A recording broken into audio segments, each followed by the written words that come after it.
Photosynthesis की इस series में लेक्चर 4 में आज हम समझने की कोशिश करेंगे spectrum of photosynthesis. Spectrum basically light का वो हिस्सा होता है जो विजुअल पार्ट होता है। जनरली हमें देखने में लगता है कि सूरज की जो रोशनी है वो सफ़ेद है, लेकिन बेसिकली वो सिंगल बीम अपने आप में 7 डिफरेंट कलर से मिलकर बना होता है जिनकी वेवलेंथ अलग अलग होती है। तो अकॉर्डिंग टू वेवलेंथ वो अलग हो जाते हैं जब किसी मीडियम ऐसे मीडियम से गुजरते हैं जो उनको रिफ्रैक्ट कर दे। और ऐसा मीडियम क्या होता है? बारिश के दिनों में बहुत आम है इंद्रधनुष का बनना, और हम सब ने इंद्रधनुष देखा होगा।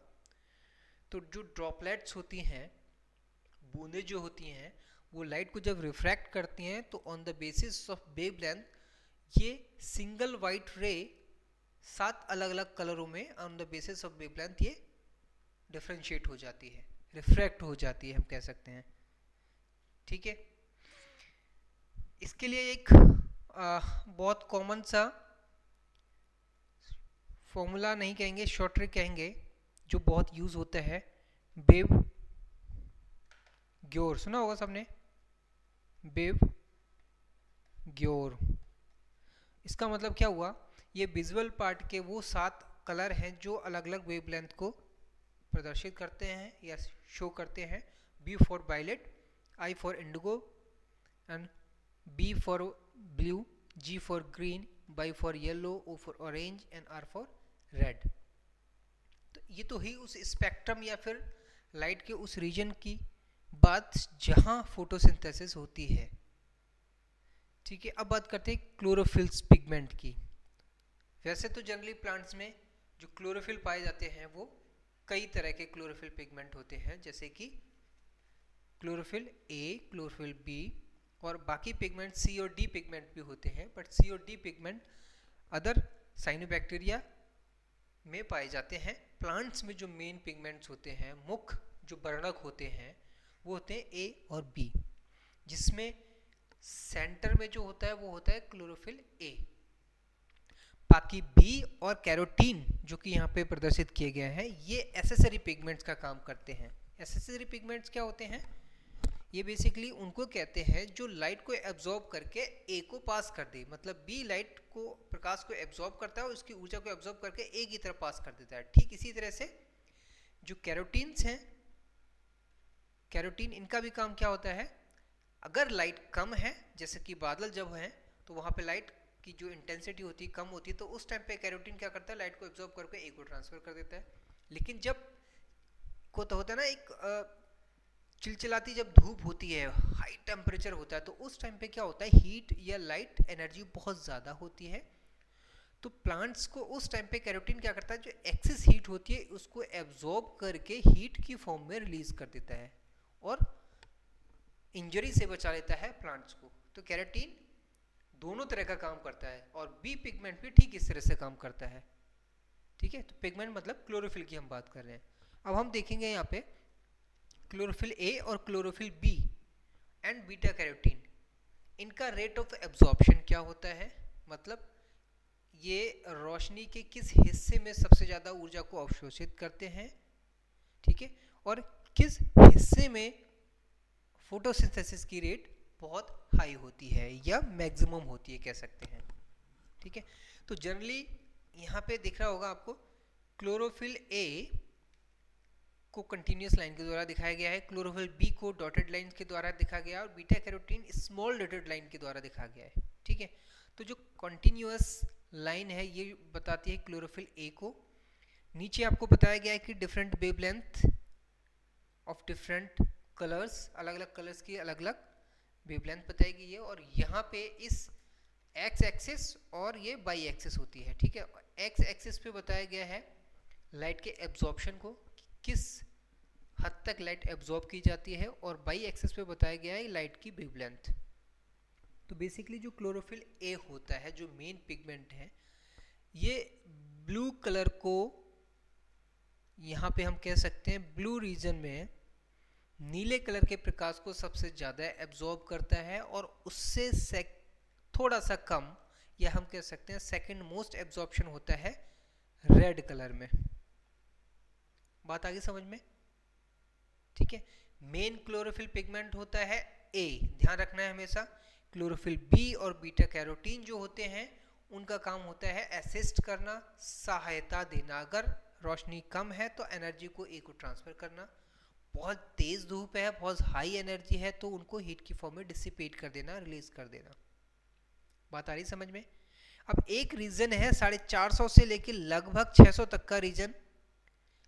मोस्टली ये ग्रीन वाला जो पार्ट होता है ये बताता है कि ग्रीन जो लाइट है वो मोस्टली रिफ्लेक्ट हो जाती है पत्ती पे पड़ते ही, क्योंकि इसका एब्जॉर्प्शन क्लोरोफिल पिगमेंट के द्वारा नहीं होता है, खासकर ए के द्वारा।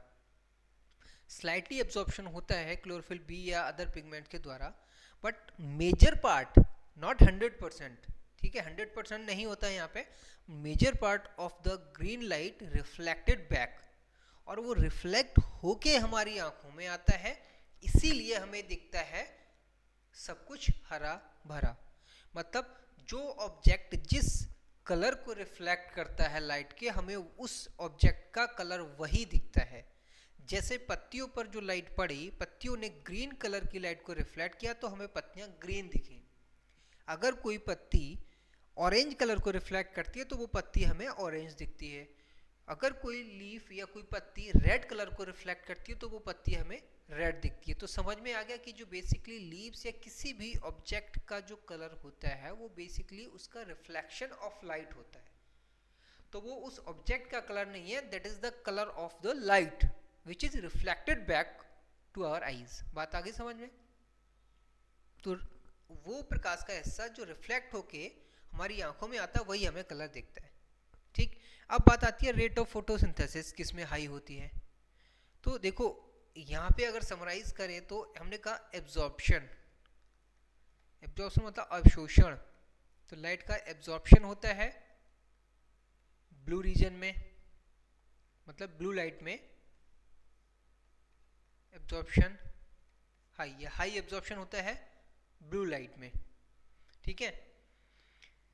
और rate of photosynthesis, rate of photosynthesis, photosynthesis ये होती है हाईएस्ट या मैक्सिमम इन रेड कलर। अब इसका क्या रीजन है, इसका रीजन समझो। देखो रेड कलर, यहाँ देखो रेड कलर में यहाँ पे क्या है, वेवलेंथ 700 नैनोमीटर के आसपास है और ब्लू रीजन में 450 के आसपास है या 450 के आसपास, ठीक है। इसमें एनर्जी बहुत ज़्यादा है बट यहाँ पे एनर्जी बहुत कम है। बट होता क्या है, रेट ऑफ फोटोसिंथेसिस जो पता की जाती है वो पता की जाती है O2 इवोल्यूशन से। ऑक्सीजन कितनी रिलीज हो रही है, बात आ रही समझ में? ये बहुत मोस्ट इंपॉर्टेंट पॉइंट है, ध्यान रखना। रेट ऑफ फोटोसिंथेसिस जब हम मेजर करते हैं, कैलकुलेट करते हैं, नॉट कैलकुलेट, मेजर करते हैं, तो वो करते हैं O2 इवोल्यूशन से। ऑक्सीजन कितनी रिलीज हो रही है, क्यों? क्योंकि बेसिकली होता क्या है कि ब्लू पार्ट में बहुत हाई एनर्जी है, ठीक है। तो इस हाई एनर्जी फोटोन से क्लोरोफिल पिगमेंट जो हैं वो एनर्जी एब्जॉर्ब करते हैं और एक्साइटेड स्टेट में चले जाते हैं, उनके इलेक्ट्रॉन सब एटॉमिक लेवल पे, और उतनी ही जल्दी वो रिलीज कर देते हैं और ग्राउंड स्टेट में आ जाते हैं। इस वजह से क्या होता है, वो एनर्जी बहुत, मतलब कंपैरेटिवली रेड के ये एनर्जी कम यूटिलाइज होती है, किसके लिए? फोटोसिंथेसिस के लिए। और उस कंडीशन में रेट जो ऑक्सीजन का इवोल्यूशन होता है वो कम होता है। इसका मतलब साफ है कि जिस रीजन में ऑक्सीजन का इवोल्यूशन या ऑक्सीजन ज़्यादा निकल रही है, इसका मतलब उस लाइट की एनर्जी मैक्सिमम यूज हो रही है रेट ऑफ फोटोसिंथेसिस के लिए या फोटोसिंथेसिस में, ठीक है। तो बात आ गई समझ में? रेट ऑफ फोटोसिंथेसिस हाई होता है कहाँ? रेड कलर में। But high absorption of light कह सकते हो आप, ऐसे कह सकते हो, हाई एब्जॉर्प्शन ऑफ लाइट